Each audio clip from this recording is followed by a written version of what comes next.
தேசம் என்பது மண்ணல்ல, வெறும் மண்ணல்ல, தெய்வம் வாழும் வீடு. தேசம் என்பது மண்ணல்ல, வெறும் மண்ணல்ல, தெய்வம் வாழும் வீடு. தெய்வம் என்பது கல்லல்ல, வெறும் கல்லல்ல, நெஞ்சை மீறும் அன்பு. தெய்வம் என்பது கல்லல்ல, வெறும் கல்லல்ல, நெஞ்சை மீறும் அன்பு. இதை சொல்லித் தந்தது என் நாடு, சொல்லித் தந்தது என் நாடு. பூமியில் இதுதான் பொன்னாடு, பூமியில் இதுதான் பொன்னாடு. இதுவே இதுவே என் வீடு, இதுவே இதுவே என் வீடு. வந்தே மாதரம், வந்தே மாதரம், வந்தே மாதரம், வந்தே மாதரம். அனைவருக்கும் வணக்கம். இட்டு உற்சாகம் வந்து ஸ்ரீகிருஷ்ணா ஸ்வீட்ஸ் நிறுவனமும் பாரதிய வித்யாபவனும் இணைந்து வழங்கும் குருவே சரணம் என்கின்ற தொடர் நிகழ்ச்சியின் முதல் பகுதிக்கு உங்களை வரவேற்பதில் பெருமகிழ்ச்சி கொள்ளுகிறோம். இந்த தேசத்துக்கு ஒரு வாசம் உண்டு. மண் வாசம் என்று சொல்வது போல் இந்த தேசத்திற்கு என்று பிரத்யேகமாக ஒரு வாசம் இருக்கின்றது. அந்த வாசத்திற்கு நான் ஒரு பெயர் வைத்திருக்கிறேன். பாரதத்து மண்ணின் வாசம் மகான்களின் சுவாசம். மகான்களின் சுவாசம்தான். இந்த நாட்டை போல் வேறு எந்த நாட்டிலும் இத்தனை மகான்கள் தோன்றியதில்லை, தோன்றப் போவதும் இல்லை. மேலும் மேலும் இந்த நாட்டில் மகான்கள் தோன்றிக்கொண்டே இருப்பார்கள். என்றால் என்ன பொருள்? எங்கே விளை நிலம் சரியாக இருக்கிறதோ அங்கே அதற்கு பொருத்தமான பயிர் தோன்றும் என்பதுதான். பாரத நாடு பழம்பெரும் நாடு, நீர் அதன் புதல்வர் இந்நினைவகற்றாதீர். நாம் பாரதி. பழசின்றதுனாலே ஒன்று பெருமையாகி விடாது. இது பெருமைப்பட்டது. அந்த பழமைக்கும் இன்றைக்கு இருக்கின்ற நிலைமைக்கும் இடைவிடாத தொடர்புடைய ஒரே நாடு இந்தியா தான். உங்களுக்கு எதுவுமே ஏற்றுக்கொள்ள முடியவில்லை என்றாலும் 5000 வருடங்களாக ஒரு தொடர்ச்சி இருக்கிறது என்பதை யாராலும் மறுக்க முடியாது. குறைந்தபட்சம் 5000 வருடங்கள். கொஞ்சம் மனம் திறந்து பார்த்தால், திறந்த மனத்தோடு அணுகினால், இது இவள் என்று பிறந்தவள் என்று உணராத இயல்பினாலாம் எங்கள் தாய் என்று அந்த அளவுக்கு இது இருக்கிறது. எனவே இங்குதான் மகான்கள் பிறப்பதற்கு ஏதுவான நிலைமை இருக்கிறது. அந்த நிலம் அப்படி, அந்த நிலைமை அப்படி. அதனால்தான் பாரதம் என்பது பாரிலே இருக்கின்ற நாடுகளுக்கெல்லாம் குருவாக திகழ்கிறது. என்றைக்கும் குரு. நம்முடைய ஆன்மீக பாரம்பரியத்தை நாம் மறந்து போவோமானால் நம்மை நாம் இழந்து விடுகிறோம். நம்மை நாம் இழப்பது ஒன்றும் பெரிதில்லை. நம்முடைய ஆன்மீக மரபை நாம் இழந்தோம் என்றால் அது உலகுக்கே நஷ்டம். உலகுக்கு அநீதி இழைத்த பழி நம்மை சேரும். அதனால்தான் நம்முடைய மரபை புரிந்து கொண்டு, அதனுடைய ஆழத்தை தெரிந்து கொண்டு, அந்த ஆன்மீகத்தின் வெளிப்பாடான பண்பாடு, கலாச்சாரம், இவற்றை நாம் கடைப்பிடிக்க வேண்டும். காப்பாற்றுவதற்கு ஒரே வழி கடைப்பிடிப்பது தான், இல்லை? ஒரு பண்பாட்டை காப்பாற்ற ஒரே வழி அதை கடைப்பிடிப்பது தான். புரிந்த பிறகுதான் கடைப்பிடிப்பேன் என்கின்ற பிடிவாதங்கள் வேண்டாம். எல்லா செய்தியும் அறிந்த பின்னேயா மாத்திரை விழுங்குகிறோம்? அறிந்தால் விழுங்குவோமா? தருமலுக்கு ஒரு மாத்திரை, தலைவலிக்கு ஒரு மாத்திரை, தவறிகவரி போட்டுக்கிட்டா தர்மலோக யாத்திரை என்பார் NS கிருஷ்ணன். அது மாதிரி ஒரு நாம் ஏறுகின்ற ஒரு விமானமோ ரயிலோ அதை பற்றி எல்லா விவரங்களும் புரிந்து கொண்ட பிறகு அதில் ஏறுகிறோம். ஓட்டுபவன் முகம் நமக்கு தெரியுமா? அவனுடைய அனுபவம் பற்றி நமக்கு தெரியுமா? எல்லா விஷயங்களிலும் திறந்த மனத்தோடு இருக்கின்ற நாம் நம்முடைய பண்பாடு, நம்முடைய ஆன்மீகம் என்று வரும் பொழுது எங்கிருந்தோ ஒரு இறுக்கம் நம்மை நம்மை சிதைத்து விடுகிறது. அது இல்லாமல் இருக்க வேண்டும். இதை மீண்டும் மீண்டும் இந்த ஆன்மீகம், பண்பாடு இவற்றுக்கிடையே இருக்கின்ற இணைப்பை மறு உறுதி செய்வதற்காக இந்த மண்ணிலே மீண்டும் மீண்டும் மகான்கள் தோன்றிக்கொண்டே இருக்கிறார்கள். இந்த மகான்களுடைய வரிசையை பார்த்தோமானால் நாம் பொதுவாக இந்த மகான் அந்த தன்மையை உடையவர், இந்த மகான் இந்த தன்மையை உடையவர் என்கிறோம். அது அபத்தமான ஒரு பார்வை. எந்த மகானுக்கும் ஒரே உண்மையின் தரிசனம்தான் கிடைத்தது. எந்த மகானும் அடைந்த நிலை ஒன்றேதான். அவர்களுடைய தன்மைகளிலே நாம் காணுகின்ற வேறுபாடுகள் நம்முடைய மன வேறுபாடுகள். நமக்கு ஒரு தேவை இருக்கும் பொழுது சிலருக்கு குறிப்பிட்ட மனநிலை இருக்கும். அந்த மனநிலையில் நுழைந்து சொன்னால்தான் அவர்களுக்கு புரியும் என்பதற்காக அந்த மனநிலைக்கு ஏற்ப, அந்த பக்குவ நிலைக்கு ஏற்ப ஒரு மகான் தோன்றுவார் இல்லையா? அப்படிதான் ஆதிசங்கரர் அத்வைதம் என்றால், அப்படி அத்வைதம் பிரச்சாரம் செய்வதற்காக ஒரு மகான் தோன்றினாள் என்றால் அதற்கு ஒரு தேவை இருந்தது. அது காலத்தினுடைய தேவை. ஒவ்வொரு மகானுடைய தோற்றமும் ஒன்று காலத்தினுடைய தேவை, இன்னொன்று அந்த காலத்திய பலவிதமான மக்களுக்கு தேவை, பலவிதமான மனநிலைகள், பக்குவ நிலைமைகள் உள்ளவர்களுக்கு தேவை. அப்படித்தான் மகான்கள் வந்தார்கள். இந்த நிகழ்ச்சி முதலிலே நம்முடைய கிருஷ்ணா ஸ்வீட்ஸ் முரளி அவர்களுக்கு நம்முடைய மனமார்ந்த நன்றியை கரவொலி மூலம் தெரிவிக்க வேண்டும். அதேபோல் பாரதிய வித்யா பவன் திரு ராமசாமி ஐயா அவர்களுக்கும் நம்முடைய மனமார்ந்த நன்றியை தெரிவித்துக் கொள்ள வேண்டும். அதேபோல் என்னுடைய நிகழ்ச்சிகள் இந்த சென்னையை சுற்றி எங்கே நடந்தாலும் அதை ஒளிப்பதிவு செய்து உடனடியாக அதை யூடியூபில் ஏற்றி வருகின்ற எந்த விதமான லாப நோக்கும் இல்லாமல் இதை ஒரு அன்பு நட்புக்காக ஒரு சேவையாக செய்து வருகின்ற சுவாதி சாஃப்ட் சொல்யூஷன்ஸ் நண்பர்களுக்கு என்னுடைய மனமார்ந்த நன்றியை தெரிவித்துக் கொள்கிறேன். அப்படி வந்த மகான்களிலே அந்த வரிசையிலே ஒரு மகானை இன்று தரிசிக்க இருக்கிறோம். ஒரு தகவலை சொல்லிவிட்டு நம்ம நிகழ்ச்சிக்குள் நுழையலாம். நான் இதை பற்றி குறுஞ்செய்தி நிறைய பேருக்கு அனுப்பினேன், மின்னஞ்சல் அனுப்பினேன். சிலர் கேட்டார்கள், இன்றைக்கு நீங்கள் எந்த மகானை பற்றி பேசப் போகிறீர்கள் என்று. நான் அதற்கு பதில் சொல்லவில்லை. ஒருவர் எனக்கு ஒரு குறிப்பிட்ட ஒரு செய்தியை அனுப்பினார். நண்பர் தான், பெயரை சொல்ல விரும்பவில்லை. நீங்கள் எந்த மகானை பற்றி பேசுகிறீர்கள் என்று தெரிந்தால் you will have a selective audience. எனக்கு செலக்டிவ் ஆடியன்ஸ் தேவையே. நான் யார் ஒரு ஆடியன்ஸை தேர்ந்தெடுப்பது? இந்த மகானை பற்றி பேசினேன், இவர் பிடிச்சதுன்னா நீங்கள் வாங்கன்னு சொல்கிற மாதிரி இருக்குது. அது ரொம்ப அவமரியாதையான ஒரு விஷயம். நான் பேசுவது மகான்களை பற்றியே. எல்லா மகான்களும் ஒன்றை பற்றித்தானேயா பேசி இருக்கிறார்கள். அந்த ஞானம் வந்தால் பின் நமக்கு எது வேண்டும்? அதனால் அதற்கு நான் பதில் அளிக்க மறுத்தேன். ரொம்ப தெரிந்த இன்னொரு ஒரு பெண்மணியும் எனக்கு கேட்டிருந்தார்கள், இன்றைக்கு எந்த மகான் வந்து பார் என்றால் வந்து பாருங்க, கேளுங்க அப்படின்னு. ரமண மகர்ஷியா அப்படின்னு கேட்டாங்க. தெரியாதுன்ட்டேன். இப்போ உண்மையிலே சொல்கிறேன், அடுத்த மாத நிகழ்ச்சிக்கு நான் எந்த மகானை பற்றி பேசுவேன் எனக்கு தெரியாது. இப்போ மனசுல இல்லை. இது திடீர்னு மனசுல வந்ததுனால இன்றைக்கு வந்திருக்கிறோம். என்னுடைய வலப்புறமும் இடப்புறமும் இருப்பவர்கள் எனக்கு இறைவன் கொடுத்த பிரசாதமாக வந்திருக்கின்ற என்னுடைய மகன்கள், இரட்டை மகன்கள். இது ஆனந்த், இது விக்ரம். இருவரும் நல்ல பண்பாட்டிலே திளைத்திருப்பவர்கள், நல்ல பண்பாடுகள், பழக்க வழக்கங்கள் இருப்பவர்கள். என்னை காட்டிலும் இவர்கள் பல விதங்களில் சிறந்தவர்கள் என்பது எனக்கு பெருமை. அவர்களுடைய மனைவிமார்களும் இங்கே வந்திருக்கிறார். என்னுடைய மகள்களுக்கு சமமான மருமகள்கள் வந்திருக்கிறார். ஒரு முறை எழுந்து நிற்கலாம். ஒருத்தைய காணும், குழந்தைய கொண்டு போய் பரவாயில்ல வரட்டும். இது மதுரை மகள் தீப்தி, விக்ரமுடைய மனைவி. அவர்கள் உள்ளே வந்த பிறகு அவர்களையும் நான் அறிமுகம் செய்கிறேன். முன்வரிசையிலே பேரன்கள் இருக்கிறார்கள். அங்க பின்வரிசைக்கு பின்னே பேத்தி இருக்கிறாள். அவளை தாளாட்டி கொண்டு இருக்கிறார்.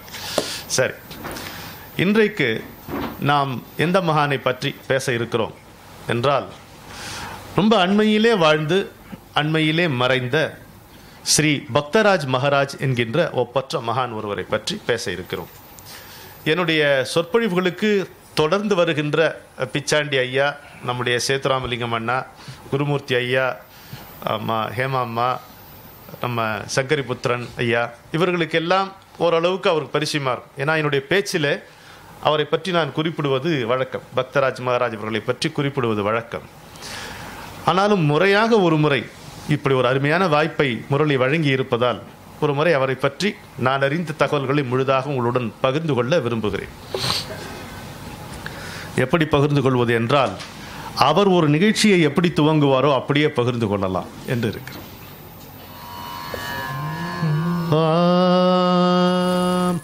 பிரம்மானந்தம் பரமசுகதம் கேவலம் ஞானமூர்த்திம்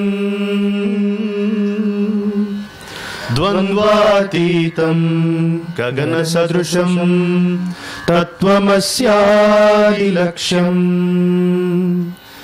एकं नित्यं विमलमचलं सर्वदी साक्षिभूतम् भावातीतं त्रिगुणरहितं सद्गुरुं तं नमामि। भावातीतं त्रिगुणरहितं सद्गुरुं तं नमामि। अमूल चीज जो दी गुरु ने न दे सके भगवान भी। अमूल चीज जो दी गुरु ने न दे सके भगवान भी। सुख और शांति जिन चरणों में, सुख और शांति जिन चरणों में, उसकी हरदम याद दी, उसकी हरदम याद दी।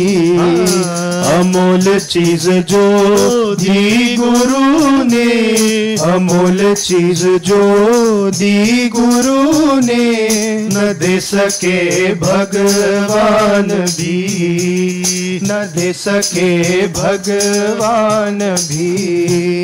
तनु जो दिया अमूल मुझको, धन जो दिया अमूल मुझको, खाया कूटे वो नहीं, खाया कूटे वो नहीं। अमूल चीज जो दी गुरु ने, अमूल चीज जो दी गुरु ने, न दे सके भगवान भी, न दे सके भगवान भी। गृहस्थी की जो सारी फिक्रे, गृहस्थी की जो सारी फिक्रे, गुरु चरणों में ली, सद्गुरु चरणों में ली। अमूल चीज जो दी गुरु ने, अमूल चीज जो दी गुरु ने, न दे सके भगवान भी, न दे सके भगवान भी। दीन दास को साई कृपा से, दीन दास को साई कृपा से, सेवा करने छूट दी, सेवा करने छूट दी। अमूल चीज जो दी गुरु ने, अमूल चीज जो दी गुरु ने, न दे सके भगवान भी, न दे सके भगवान भी। सद्गुरुनाथ भक्तराज महाराज की जय। हरि ओम तत्सत। नर्मदे हर हर हर என்றுதான் அவர் தன்னுடைய ஒவ்வொரு நிகழ்ச்சியும் துவங்குவார். இப்போது நாம் பாடின இந்த பாடல் அவர் தன்னுடைய குருநாதர் மீது இயற்றிய பாடல். அமூல் சீஸ் ஜோ தி குரு நே, விலை மதிக்க முடியாத ஒன்றை என்னுடைய குரு எனக்கு கொடுத்தார், அது கடவுளாலும் கொடுக்க முடியாத ஒன்று என்று அவர் சொல்கிறார். விலை மதிக்க முடியாத ஒன்றை என்னுடைய குரு எனக்கு வழங்கினார், அது கடவுளாலும் கொடுக்க முடியாத ஒன்று இல்லையா. அப்புறம் என்ன வரும், தனுஜோ தியா அமோலு முஜுக்கோ, எனக்கு ஒரு அளவில்லாத செல்வத்தை கொடுத்திருக்கிறார், நான் எவ்வளவு கொடுக்கிறேனோ அந்த செல்வத்தை அந்த அளவுக்கு அது வளர்ந்து கொண்டே இருக்கிறது, அது ஒருபோதும் குறையாத செல்வமாக இருக்கிறது. கிரகஸ்தனுக்கு இல்லறத்தான் இருக்கிறவங்க 1000 துன்பங்கள் இருக்கலாம், எத்தனையோ விதமான கவலைகள் இருக்கலாம், ஆனால் அவற்றை எல்லாம் தன்னுடைய கால்களில் மலராக என்னுடைய குருநாதர் ஏற்றுக்கொண்டு விட்டார். சாயி கிருபாசே, ஷிரடி சாயினுடைய கிருபையினால் எனக்கு என்னுடைய குரு இப்படி வந்து சேர்ந்தார். அவருடைய ஆக்ஞையினால் மற்றவர்களுக்கு சேவை செய்யக்கூடிய மகாபாகியம் எனக்கு கிட்டி இருக்கிறது. அமோலு சீஸ் ஜோ தி குரு நே ந தேசக்கே பகவான் பி, இறைவனாலும் அது கொடுக்க முடியாத ஒன்று என்னுடைய குருநாதர் எனக்கு கொடுத்தார் என்று சொல்லுகிறார். அதான் பக்தராஜ் மகாராஜுடைய பாடல். இங்கே இருப்பவர்களில் பக்தராஜ் மகாராஜ் அவர்களை நேரிலே சந்தித்து அறிந்தவர்கள் என்னுடைய அம்மா, என்னுடைய அக்கா, என்னுடைய மனைவி மற்றும் நம்முடைய நண்பர் சுப்பு. ராமன் மாமா, பின்னால் இருக்கக்கூடிய ராமன் மாமா, அவரும் நேரடியாக அப்கோர்ஸ் என்னுடைய மகன்கள் சந்தித்திருக்கிறார்கள், மனைவி சந்தித்திருக்கிறார். இவர் 1920ஆம் ஆண்டு ஜூலை மாதம் 7ஆம் தேதி மத்திய பிரதேசிலே மானசா என்கின்ற ஊரிலே பிறந்தார். ஒண்ணுலமா மத்திய பிரதேசம் ஞாபகம் வந்துட்டு பாருங்க. நண்பர் பாலா, என்ன வால்யூம் இதுல கம்மியா இருக்கு நினைக்கிறேன், இல்லையா சரியா இருக்க? நண்பர் பாலா அவர்கள், அவருடைய நட்பு எப்படிப்பட்டதுன்னு பாருங்க. இந்த நிகழ்ச்சி இருக்குன்னா நான் ஹார்மோனியம் வாசிப்பேன் என்று வந்துட்டார். அதுதான், அதாவது அதான் ஹார்மோனி. என்னுடைய தந்தையார் சொல்லுவார், பிரசாதம் என்பது திருடியாவது திங்க வேண்டியது என்பார். திருடக்கூடிய ஒரே விஷயம் பிரசாதம் என்பார். அது மாதிரி நம்ம இடம் பிடிக்க வேண்டிய ஒரே விஷயம் நாம சங்கீர்த்தனம் என்பதை நம்ம தெரிந்து கொள்ளலாம். நீங்க ஒரு நோட் கொடுங்க, வருதான் பார்க்க செக் பண்ணி.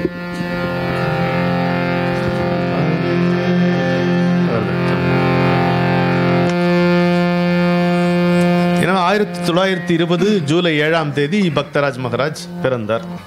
ஒரு சாதாரணமான குடும்பத்தில் பிறந்தார். ஏதோ கொஞ்சம் படிப்பு படித்தார். அவருக்கு திருமணமும் ஆனது. 2 குழந்தைகளும் உண்டு. பார்மசூட்டிக்கல் தொழில் பார்த்து நல்லா தான் இருந்தார். ஒரு மிடில் கிளாஸ் எப்படி இருப்பாங்களோ அந்த மாதிரி வசதியாக இருந்தார். அந்த வசதி எவ்வளோ உண்டோ அதுக்கு இருந்தார். அப்போ என்ன அவர் விடாமல் செய்து கொண்டு வந்தது என்னன்னு கேட்டிங்கன்னா, சத்யநாராயண பூஜை செய்வார். அது ஒன்று தான். வேற எதுவும் அவருக்கு பெருசாக தெரியாது. வேலையே சரியாக இருந்தது. ரெப்ரசன்டேட்டிவ் ஜாப் தெரியாதா நமக்கு எப்படி இருக்குன்ட்டு. அதில் சத்யநாராயண பூஜை மட்டும் அவர் செய்து கொண்டே வந்தார். 1956ஆம் ஆண்டு வருகிறது. 36 வருஷம் ஆச்சு பக்தராஜ் மகாராஜ். அவருடைய பெயர் தீனாநாத் காசரேக்கர். பக்தராஜ் மகாராஜ் அல்ல அவருடைய பெயர், தீனாநாத் காசரேக்கர். எல்லாரும் அவர் தீனா அப்படின்னு கூப்பிடுவாங்க, தீனாநாத். அவர் தீனாநாத் சாயிநாத் பண்டரிஜோ, இந்த பாட்டு வரும், அப்போ நீங்கள் பார்க்கலாம். தீனாநாத் கசரேக்கர் என்பது அவருடைய பெயர். 36ஆம் வருடம் ஒரு நிகழ்ச்சி அவர் வாழ்க்கையில் திருப்பு முனையாக அமைந்த நிகழ்ச்சி. இங்கே உட்காருமா, உட்கார். வாழ்க்கையில் திருப்பு முனையாக அமைந்த நிகழ்ச்சி ஒன்று. சத்யநாராயண பூஜை நடக்கிறது. ஏன்னா இது பாருங்க, பார்க்க ரொம்ப சாதாரணமாக இருக்கு, ஆனால் ஒருத்தருடைய வாழ்க்கையை புரட்டி போட்ட ஒரு நிகழ்ச்சியாக போச்சு. சத்யநாராயண பூஜை நடக்குது வீட்டில், வழக்கம் போல் நடக்குது. அதில் ஒன்றும் இல்லை, ரொம்ப இதுவாக யாருக்காவது ஒரு சாதுவுக்கு சாப்பாடு கொடுத்துட்டு அப்புறம் சாப்பிடணும். அது ஒரு வழக்கமாக இங்கே வச்சுருந்தாங்க. மானசாங்கிற இடம், மத்திய பிரதேஷ். அப்போ இண்டோருக்கு வந்துட்டார். இண்டோரில் தானே இருந்தார் அங்கே. அப்போ ஒரு சிறுமி வருது, சின்னஞ்சிறிய பெண், பாவாடை சட்டை போட்டுக்கிட்டு ஒரு வீட்டுக்குள்ளே வருது. இங்கே ஒரு ஃபோட்டோ இருக்குது, ஷிரடி சாய்பாபா ஃபோட்டோ அவர் வீட்டில் இருக்குது. அவருக்கு சாய்பாபான்னா ரொம்ப பிடிக்கும். நீங்கள் இந்த சாய்பாபாவுடைய ஃபோட்டோ ஒன்று பார்த்துருப்பீங்க. ஒருத்தர் கொடையை பிடிச்சிட்டு அப்புறம் இன்னொருத்தர் பக்கத்தில் இருப்பார், தொப்பி போட்டு ஒருத்தர் பக்கத்தில் இருப்பார். அதே மாதிரி இருப்பார் பக்தராஜ் மகாராஜ், அதே மாதிரி இருப்பார். HSL அப்படியே இருப்பார். எங்கிட்டே கிட்ட நான் தாண்டா அதுவும் பாரு. அது உண்மையாகவும் இருக்கலாம், நமக்கு தெரியாது. ஏமா எல்லாத்தையுமே வந்து அவங்க ஒரு கேஷுவலாக ஒரு விளையாட்டாக ஒரு ஜோக் மாதிரியே சொல்கிறதுனால பல விஷயங்களை நம்ம விட்டுறோம். இந்த பொண்ணு வந்து அந்த ஃபோட்டோவை காட்டிட்டு இவங்களாம் சாப்பிட உட்காடுறாங்க. நீ வந்து சாய்பாபாவுக்கு சாப்பாடு கொடுக்காம எப்படி சாப்பிடுவ அப்படின்னு கேட்குது. அவர் பதறி போயிட்டார். சாய்பாபா இப்போ இல்லை, சரீரத்தில் இல்லை. சாய்பாபா இல்லைன்னு எப்படி சொல்ல முடியும்? சத்யநாராயண பூஜை பண்ணிட்டு சாய்பாபா இல்லைன்னு சொல்கிறது, அந்த வார்த்தை எப்படி சொல்கிறது? இப்போ எனக்கு வந்து ரொம்ப சாதாரணமான ஆள், நானும் அப்படி சொல்கிறேன். ஒரு பக்தனால் அப்படி சொல்ல முடியாது. ஆமாம் ஆமாம் அப்படிங்கிறார். என்ன ஆமாம்? முதல்ல அவருக்கு சாப்பாடு கொடுத்துட்டு வந்து அப்புறமா நீங்கள் சாப்பிட்லாம் நம்ம அப்படிங்கிறது அந்த பொண்ணு. அவ்வளோதான். சாப்பாடு எடுத்துட்டு அங்கே ஒரு சத்திரம் இருக்குது. அந்த ஊரில் சாதுக்கள் தங்கி இருக்கக்கூடிய ஒரு சத்திரம் ஒன்று இருக்கிறது. ஸோ அங்கே போய் இவர் வந்து யாராவது சாதுவிட்டு நம்ம கொடுத்து இது பண்ணணுன்ட்டு ஒருத்தர்கிட்ட போகிறார். அந்த சாதுவுடைய பேர் வந்து பீர் பாபா அப்படின்னு, பீர் பாபான்னு அவருக்கு பேர். அவர்கிட்ட போய் இவர் சாப்பாடு அப்படி கொடுக்க வராரு. அவர் என்ன சாய்பாபாவை தேடி வந்தியா அப்படிங்கிறார். அவர் ஒன்று ஆமாம் அப்படின்னா, நீ தேடுற ஆள் நான் இல்லை அப்படின்றாரு. இவருக்கு என்ன பண்ணதில்லை, நீங்கள் சாப்பாடு எடுத்துக்கணும் அப்படின்னா எனக்கு தேவையில்லையேங்கிறார். இல்லை நீங்கள் எப்படியாவது எடுத்துக்கணும், நீ தேடுற ஆள் அங்கே இருக்கா, நீ அங்கே போய் பாரு அப்படின்ட்டு ஒரு இடத்த சொல்கிறார். அங்கே போய் உட்காந்து, ஆனால் இங்கே வா அப்படின்னு கூப்பிட்றாரு. நீ போய் அவர்கிட்ட கொடு. அவர் வந்து சாய்பாபா இல்லைன்னு சாதிப்பார், உன்னை விரட்டி விடுவார். ஆனால் அவர் காலை கெட்டியாக பிடிச்சிக்கும், ஏன்னா அவர் உனக்காக வந்திருக்கிறார் அப்படிங்கிறார். உடனே இவர் போகிறார். அங்கே போனால் இன்னொருத்தர் உட்காந்துருக்கார். உட்காந்தா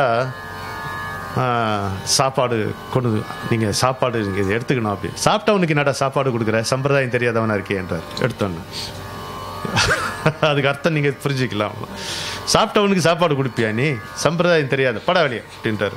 இல்லை சாய்பாபா, என்ன பாபாவா, என்ன சாய்பாபா, அவர் போய் எப்போ போயாச்சு, நீ என்ன போய் கூப்பிட்றவனுக்கு அறிவு இல்லையா, இந்த சின்ன விவரம் கூட தெரியாது, கச்சா மச்சான்னு திட்டுறார்.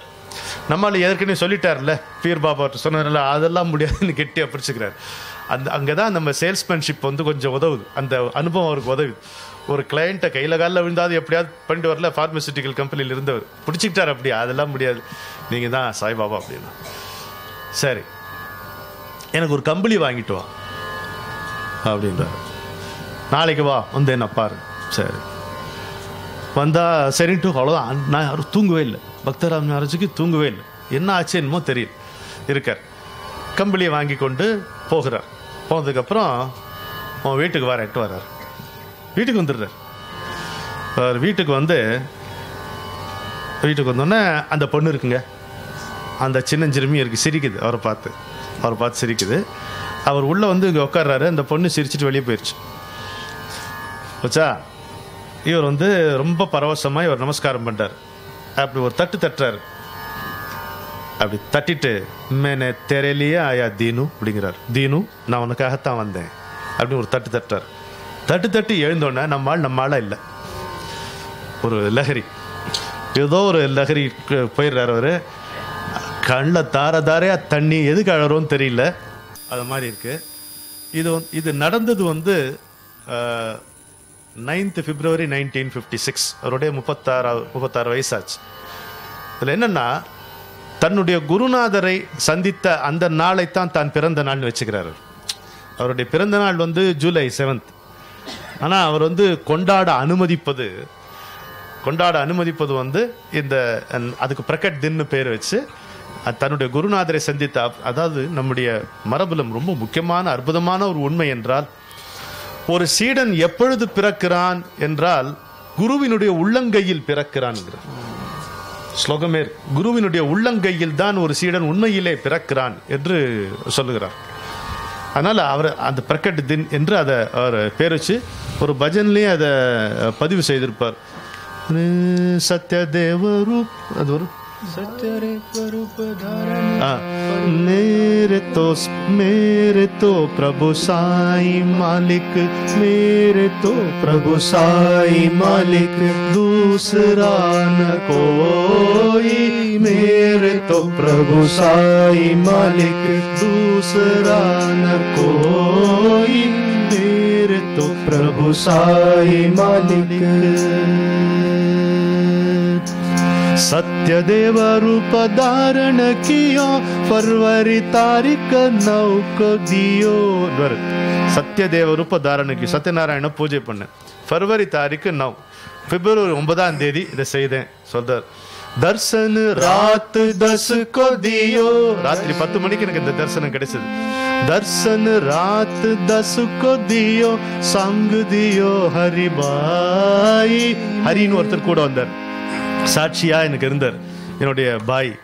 அதனால सत्यदेव रूप धारण कियो, फरवरी तारीख 9 को दियो, दर्शन रात 10 को दियो, दर्शन रात 10 को दियो, संग दियो हरि भाई, मेरे तो प्रभु साई मालिक, दूसरा न कोई, मेरे तो प्रभु साई मालिक. அப்போ அவருடைய பிறந்த நாளும் பெயரும் மாறிவிட்டது. 15ஆம் தேதி பிப்ரவரி தான் வீட்டுக்குள்ள வர்றார். 9ஆம் தேதி சந்திக்கிறாரு, 15ஆம் தேதி வீட்டுக்குள்ள வருகிறாரு. 16ஆம் தேதி அந்த குரு வந்து அவருக்கு ஒரு பேர், டேய் உன் பெயர் வந்து பக்தராஜ் அப்படிங்கிறார். தீனநாத் காஸ்ரேக்கருங்கிற போயாச்சு, பக்தராஜ் என்று அவர் பிறந்துட்டார். அன்றைக்குத்தான் அந்த ஒரு தட்டு தட்டுறாராம். அவர் ஒரு தட்டு தட்டுனதில் அவருக்கு இந்த ஒரு லகரி வந்து சித்தப்பிரம பிடிச்ச மாதிரி ஆயிடுறார் அப்படிங்கிறான். பிஸ்னஸை விட்டார், வீட்டுக்கு போகிறத விட்டார். அந்த மாமரத்தை காமிச்சார், எனக்கு அவரே காமிச்சார். ஒரு மாமரத்தடியில் அப்படியே உட்காந்துட்டு காலேந்து தார தாரையாக கண்ணில் தண்ணி வர பஜனைகள் பாடல்கள் அவரே மராட்டிலையும் ஹிந்திலையும் அவரே பாடிட்டுருப்பார். யாராவது போகிறவங்களை கூப்பிட்டு இது கேட்குறியா இது கேட்குறியா அப்படின்வார். தன்னுடைய உருக்கத்தை பகிர்ந்து கொள்ள விரும்புவார். இப்படி இருந்தார்.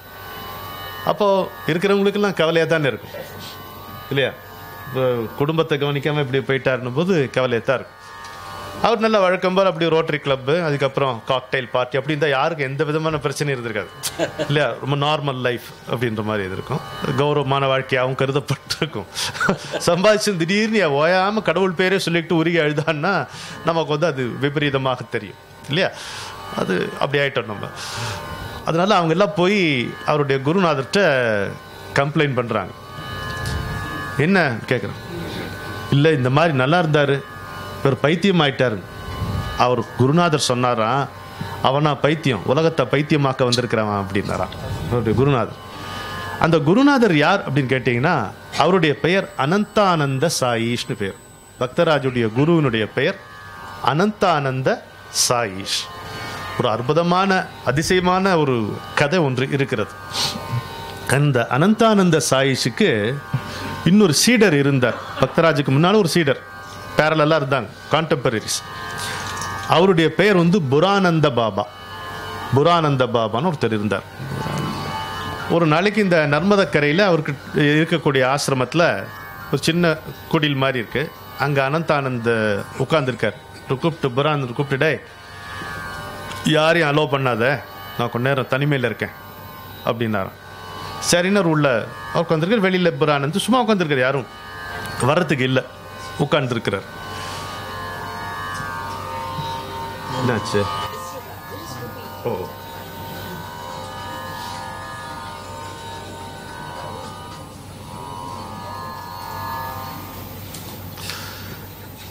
புரானந்த பாபா வெளியிலே காவல் இருக்கிறார், உள்ளே அனந்தானந்த சாயிஷ் இருக்கிறார்.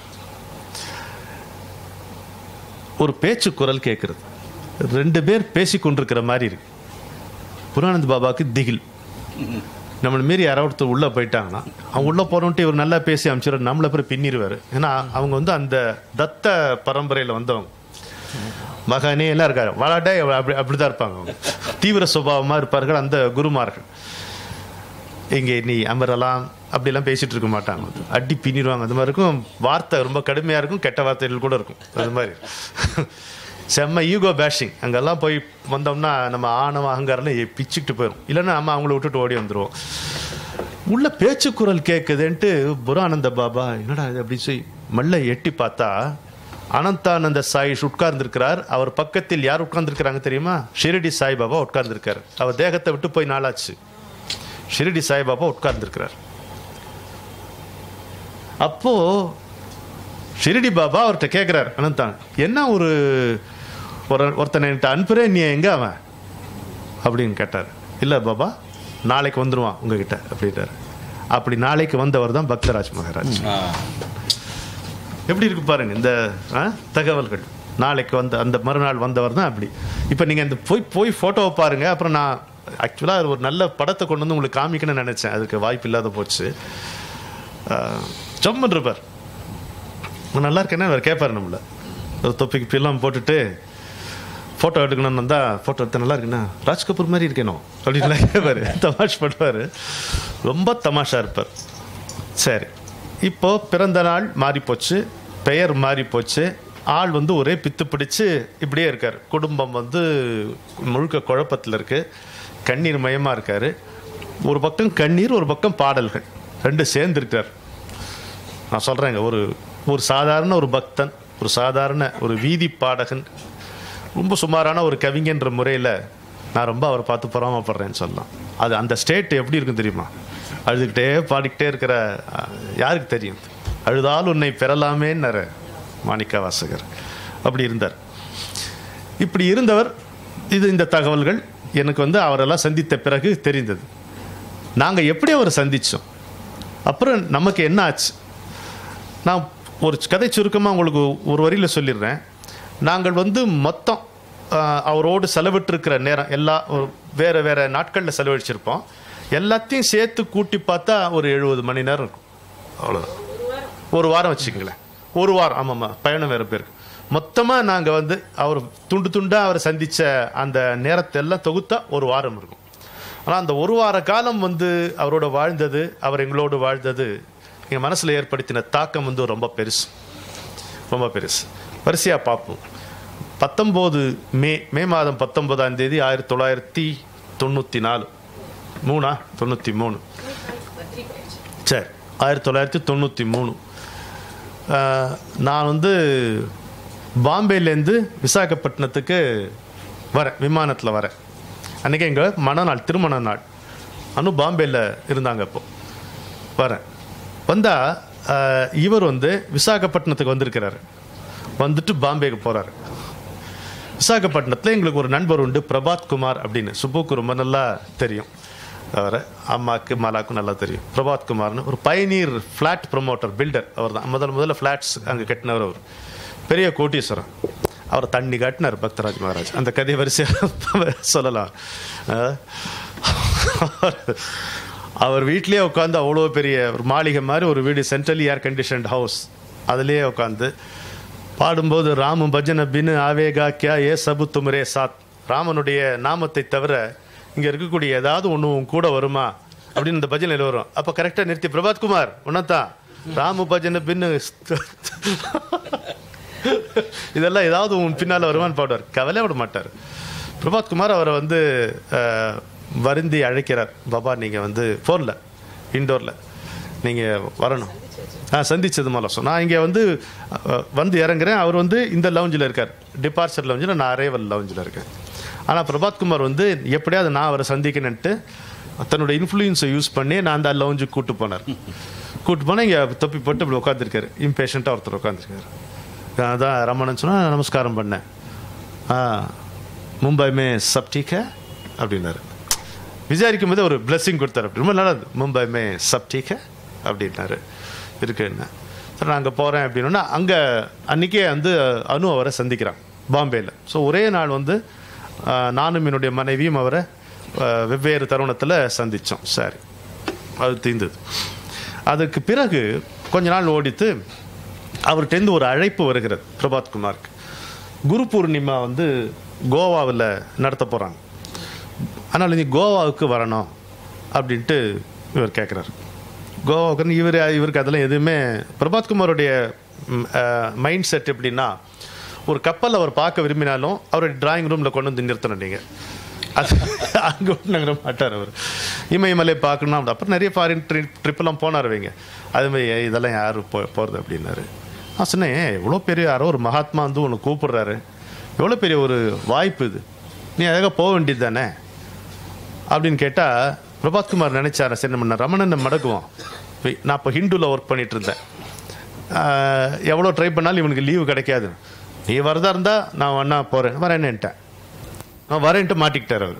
சரி வேறு வழியில் என்ன ஒன்று, அவர் வந்து எனக்கு ஃப்ளைட்டில் டிக்கெட் எடுத்து நாங்களும் கோவாவுக்கு போனோம். ஆஹா, மறக்கவே முடியாது. நான் பார்த்தது ஒரு குரு பூர்ணிமா ஒரு காலையில் நேரத்தில் அங்கே போய் இறங்குறோம். சந்திச்சா அவரை அறிமுகப்படுத்தினாங்க. அப்படி பார்த்தாரு. என்ன பார்த்துட்டு முதல்ல கோயிலுக்கெல்லாம் போயிட்டு வாங்க. அருமையான கோயில்கள் இருக்குது, சிவன் கோயில்கள். மங்கேஷி லதா மங்கேஷ்கர் ஊர். அதெல்லாம் என்ன புராதனமான கோயில்கள் இருக்குது, அதெல்லாம் ஒரு சுற்றி காட்ட சொன்னார். யாரோ ராஜ உபச்சாரமாக கூப்பிட்டு போனாங்க. நமக்கு பாஷை வராது, ஆனால் பிச்சை கேட்க தெரியும் எந்த பாஷையிலையும், அது மட்டும் சாப்பாடு கேட்க தெரியும். போட்டு கொண்டுடுவாங்க. அந்த மாதிரி உபச்சாரம் நீங்கள் பார்க்கவே முடியாது. எல்லாருக்கும் ஒரே மாதிரி, விஐபிலாம் கிடையாது. அவங்க கண் பார்வையில் பட்ட எல்லாருமே, எந்த அதிதியுமே விஐபி. அவங்க வயரை நிறைக்காம விட மாட்டாங்க. அந்த மாதிரி எல்லா கோயிலெலாம் போயிட்டு வந்துட்டு உட்காடுறோம். உட்காந்தா அவர் உடம்பு சரியில்லை. நான் பார்க்கும்போதே அவருக்கு ஒரு 73-74 வயசு இருக்கும். உடம்பு சரியில்லை. இங்கே ஒரு கீழாயிட்டு இருக்கும், அது ஒரு பிரச்சனையாக இருக்கும். நல்ல ஃபீவர் வேறு. பிடிவாதமாக பாடுறாரு. அவர் ஒரு திவான் மாதிரி ஒன்றில் உட்காந்துருக்காரு. எல்லோரும் கீழே உட்காந்துருக்கோம் ஒரு சின்ன ரூமில். என்ன அப்படி பார்க்குறாரு. அப்படி இன்னும் ஞாபகம் இருக்குதா, இப்படி கை வச்சுட்டு, is Darbar May Sai K Musafir ஆயா ஹை தூ கோன் அப்படின்னாரு. எல்லாம் உடனே அவருடைய பஜன் அது. இந்த சாயினுடைய தர்பாரில் வந்திருக்கும் பயணியே நீ யார் அப்படின்னு. அப்படி கை வச்சுட்டு பாரு. Is Darbar May Sai K Musafir ஆயா ஹை தூ கோன், ஆயா ஹை தூ கோன் முசாஃபிர், ஆயா ஹை தூ கோன் முசாஃபிர்னு பாடுறாரு. எல்லாம் சேர்ந்து பாடுறாங்க. எனக்கு ஒன்றும் புரியல. நமக்கு இன்னைக்கு புரிஞ்சுக்கிட்ட அந்த அர்த்தம் என்னன்ட்டு. ஹிந்தியில் பாடுறாரு, மராட்டியில் பாடுறாரு, நமக்கு ஒன்றும் புரியல. அப்போது வயலினை கூப்பிடுறாரு. ஒரு வயலின், ஒரு தபலா. இந்த கூத்து நீங்கள் கவனிக்கணும். அதாவது எதுவுமேங்க ஒரு மனிதன் வந்து நம்பிக்கை ஏற்படுத்தக்கூடிய நடவடிக்கை எதுவுமே இருக்காது. இவர் வந்து ஒரு மகா மனிதர், இவர் வந்து ஒரு குரு அப்படிங்கிற நம்பிக்கை அறவே உங்களுக்கு ஏற்படாது. அப்படி இருக்கும் அவருடைய நடவடிக்கைகள். திட்டுவார், அடிக்க போவார், அக்காலத்தில் சாப்பிடுவார், அக்காலத்தில் தூங்குவார், அரட்டை அடிப்பார். அது மாதிரி எதுவுமே நம்பிக்கை ஏற்படும். ஆனால் அவர் குளிக்க மாட்டார். பாரதிக்குமார் குளிச்சாரான்னு கேட்பாரு. அவங்களுக்கு போருமே அப்படின்பாரு. நம்ம சார்பில் யாராவது ஒருத்தர் குளிச்சா போதுமே அப்படின்பாரு. ரொம்ப இதுவாக இருக்கும். ஆனால் அவர் சுற்றி இருக்கிற மக்கள், இது பாருங்க, எப்பவுமே சுற்றி இருக்கிற பக்தர்களை வச்சு தெரிஞ்சுக்கலாம். அவங்க அப்படியே உருகி கிடப்பாங்க. என்ன அது அவ்வளோ வசவு வாங்க முடியாதுங்க. அவ்வளோ வசவு வாங்கிக்கிட்டு ஒருத்தனை நீங்கள் குருவாக ஏற்றுக்கணும்னா அதுக்கு ஒரு மைண்ட் செட் வேணும். அது பெரிய மைண்ட் செட் வேணும். என்ன சுப்பு, அதை பார்க்கும் பொழுது அந்த பக்தர்களுடைய பக்தி மூலம்தான் நான் அவரை புரிஞ்சுக்கிட்டேன். அவருடைய பாடல்கள், அவர் பேசினது, அதெல்லாம் ஒரு பக்கம் இருக்க, அவங்களுடைய இந்த இம்ப்ளிசிட் ஒபீடியன்ஸ், அவரை தெய்வமாக மதிக்கிறது, அவருக்கு சேவை செய்கிறதே தங்களுடைய கடமையாக நினைப்பேன். அதை வச்சுக்கிட்டு தான் நான் அவரை புரிஞ்சுக்கிட்டேன். வயலின்னு கூப்பிட்றாரு, தபலா வர உட்காடுறான்றாரு. அவன் உடனே காத்துட்டு இருப்பாங்க. உடனே உட்காந்து செட் பண்ணி என்கிட்ட அவர்கிட்ட தான் வந்தது. எல்லா ஸ்ருதியும் செட் பண்ணி வேற ஸ்ருதியில் பாடுறது. நான் பக்தராஜ் மாதிரியோட ஸ்ட்ரிக்ட் ஃபாலோயர். எல்லாம் செட் பண்ணி பாருப்பா. அவர் வந்து வேற எங்கேயோ எடுத்துட்டு பட்டுன்னு அடிப்பார். என்னடா வாசிக்கிறார் அப்படியே இருப்பாங்க. யாரோ கூட ரொம்ப கஷ்டமா இருக்கும். ஆக்சுவலாக எப்படி இருக்கும் கொஞ்சம் யோசிச்சு பாருங்க. நான் எடுத்து வச்சிருப்பேன். இவர் எடுப்பார். எடுத்துட்டு அவன் சமாளிக்கப்பான். பட்டார்னு போட்டு வரவன் வந்துட்டு, என்ன வாசிக்கிறேன்னு, எவ்வளோ நாளாக என் கூட இருக்கு, நீ இது கூட தெரியாத அவனுக்குன்னு. அவன் அப்படியே அமைதியாக இருப்பான். அப்புறம் எங்கேயோ ஒரு இடத்துல சேருவாங்கன்னு வைங்களேன். இறைவனுடைய செங்கல்பத்தால் சேருவாங்க. அப்போது